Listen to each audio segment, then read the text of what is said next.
Good morning and welcome to the AM News. Our very first story, the minority in Parliament says it will kick against the introduction of the new electronic transaction levy. Speaking to Joy News on the sidelines of a post-budget workshop at Ho in the Volta region, Minority Leader Haruna Idrisu said government is being opportunistic and only seeking to exploit the COVID-19 pandemic, which contributed to a surge in digital transactions. Government is seeking to introduce E-LEVY or e-transaction levy, call it a mobile phone tax or Momo tax. We stand united collectively against it, and we would not support government. We would not cooperate with government because that will further deepen the suffering of the Ghanaian people. The introduction of that tax handle is simply opportunistic.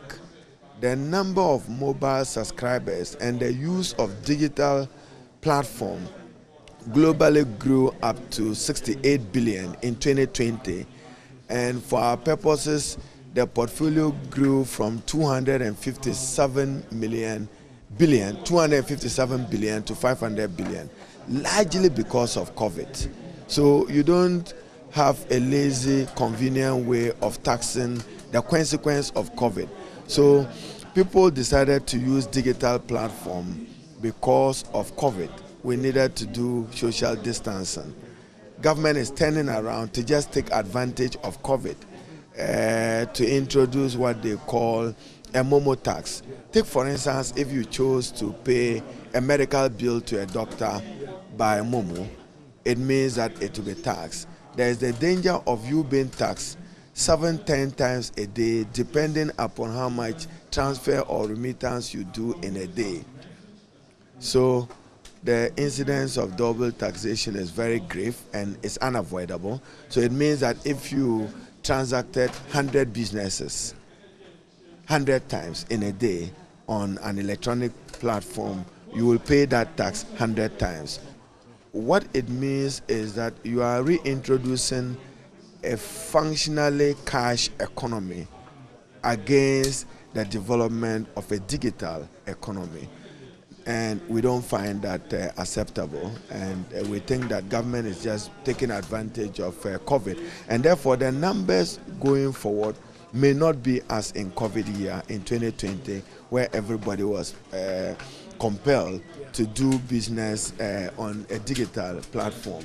The Momo tax, as I've said, will be a disincentive to the growth and sustenance of a digital economy.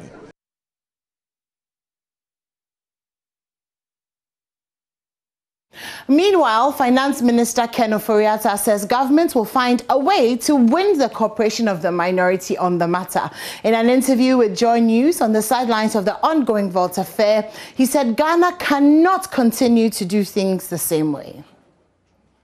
10 billion intervention that we have had, and finding ways for burden sharing. So we recognize the problems of youth unemployment, the problem of growth, the problem of debt, and we as a nation decide to burden share to break this intractable problem. So it's very exciting seeing the support that he has garnered and seeing some of the entrepreneurs here who are here.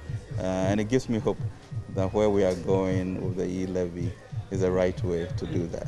It's interesting that you mentioned the E-LEVY. There are already concerns out there that the E-LEVY amounts to double taxation and inimical to entrepreneurship. That well, if you look at your 2.2 million youth in 1960 to 10.8 million youth, it cannot be that we do things as we do them always. And I think we all need to stretch our minds as to what we want to curtail. The indignity of not having a job, I think, should really manage how the world economy is moving into more of an E-line economy. The old tax handles might not be different, and as you bring these things on, you tweak them with time. But the clarity of understanding that we cannot continue to have this youth problem, we cannot continue to not have our roads built, we cannot continue to not look at our debt. I think it's in front of us, and usually a change you know, brings these things. But I think the change should be how do we make this efficient and move forward. But in terms of everybody not liking taxes, always will be that. So we have maybe a month of discussions of Parliament, but once the objective is clear, we'll get to some efficiency. And I really want the youth to go behind us to say that, you know, let's talk for jobs. But what does the wife of the Finance Minister, Angela Ofori-Atta, think about the controversial E-LEVY? Well, listen to what she told Joy News in a rare interview on governance issues at the Volta Fair in Ho. Oh, I am so impressed. Of course, for me, the tie-dye excites me, the tie-dye clothes and the cloth. But then I'm really impressed with, you know, the commercial farming, Ekumfi fruit and juice factories. There's a paint factory place.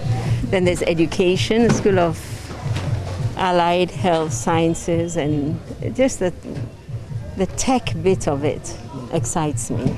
Your husband, the finance minister, was in Parliament and he announced the electronic transaction tax. Yes. A lot of Ghanaians are saying that it amounts to double taxation. Many are not really in support of it. As the wife of the finance minister, what do you make of that?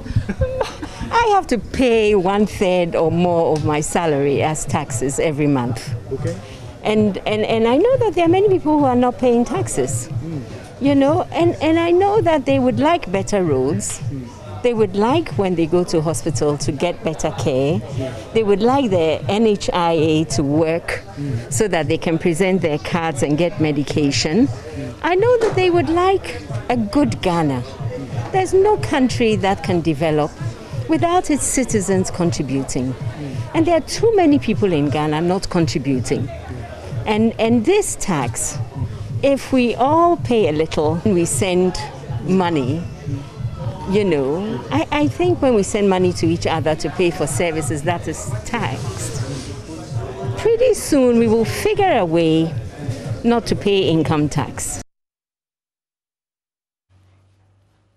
Uprooted 3 times already and now stuck between a sea and a lagoon. That is the story of the villagers of Agokeji. The community is one of the worst affected areas in the tidal waves disaster that displaced more than 3,000 people in the Keta area 2 weeks ago. The community of over 500 people is now a ghost town as many have fled to perch with friends and family elsewhere. Justice Baidu went to meet some of the last residents of Agokeji, forced by sea erosion to say goodbye to the land of their birth. This is Yawo Agbemava's last day in the home she has lived for 45 years. In her lifetime, she has seen sea waves sweep through her village many times. But what she saw 2 weeks ago was different. When I hear the sea waves, my heart beats faster. I become very afraid. I've not seen anything like this before. The sea used to be far away. Now it's with us.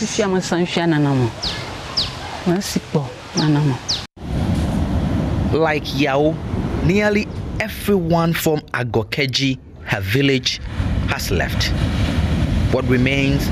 Broken water pots, torn apart roofing sheets, and belongings that villagers left behind as they ran for their lives when the sea waves forced their doors open in the dead of the night.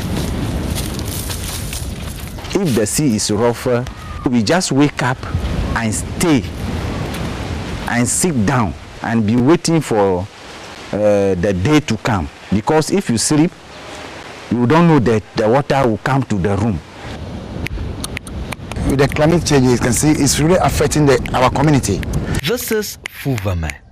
Some of the people who are just moving away from Agokeji now used to live here. After years of sea erosion, everyone has left. It was a big community, very big community. The people keep on moving backwards.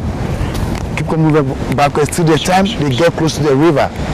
And there's no place for them to move, to step back anymore. So final decision was they have to move from this community to resettle at Agokeji. Yao hopes she can come back to Agokeji one day. I want to come back one day because this is where I belong. My grandparents lived here. A sea defense project that could help protect her community has stalled for years. Sea levels are rising by the day. It is uncertain where the next move will be to. Justice Baidu, Joy News, Agokeji.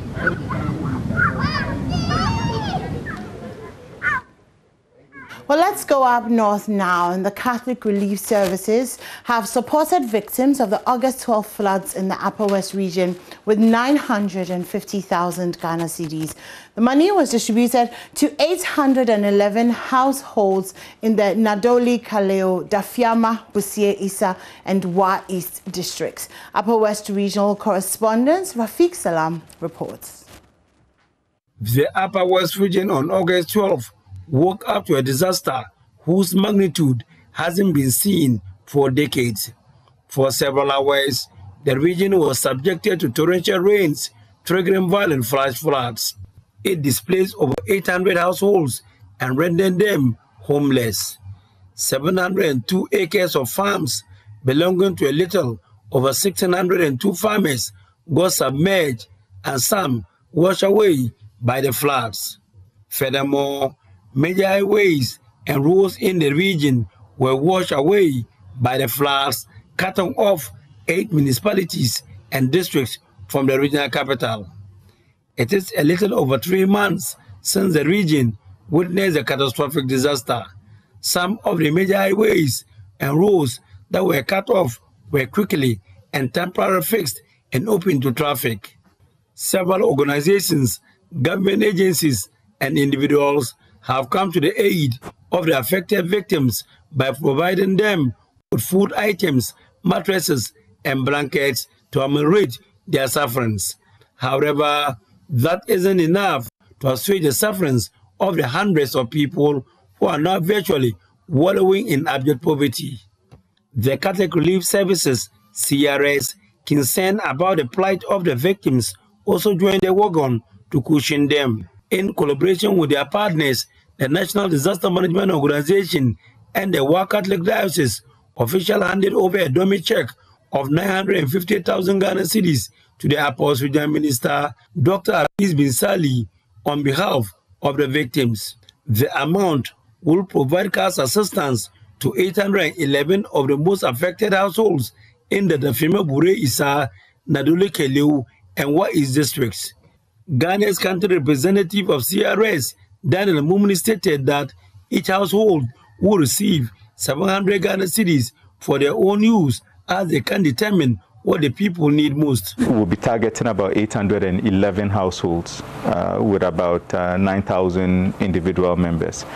And each household will receive 700 Ghana cedis for their own use. So it is a multi-purpose cash distribution program so that they can use it for food and other non-food essential items for their well-being. And we've packaged it in such a way that people can identify their own needs. Sometimes development organizations come with their own agenda in terms of expressing what the needs are for people. The Ghana National Association of Teachers has presented 10,000 Ghana cedis to the bereaved families of the SABOBA boat disaster.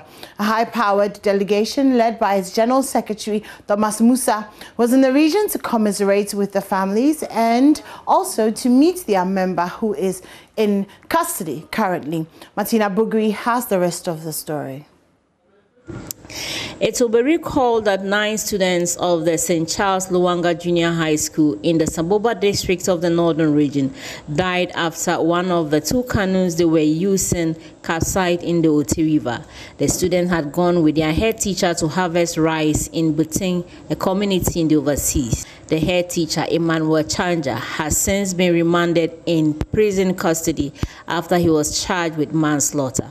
Addressing the bereaved family in Saboba, NAT Secretary Thomas Musa Tanku said they will work to ensure this disaster never occur again in the history of Ghana. And we felt that sitting down in Accra without not coming to at least grieve with you will not be fine. Because at the end of the day, Ima is our member. And being our member, we need to come here to first express our condolences. So coming here this evening on behalf of the Ghana National Association of Teachers is number one, to express our condolences and also let you know that, let the Overlord know that we are grieving with you together, and not only in Saboba alone, all over the country. Everybody is worried and not happy about what really happened. That whatever that together with the education people can do to ensure that going forward, these things do not repeat or do not occur any time again. A representative of the bereaved family, Jason Ngubi, said the families believe it's an accident. If we say we will not agree, will not agree bring back the life of our children? It will do. It will not happen. So please, we have been hit by something we cannot express ourselves. But we have taken that, we've swallowed upset this thing just because we can't do anything. And that's it for the AM News, but the AM show continues, and up next is the newspaper review.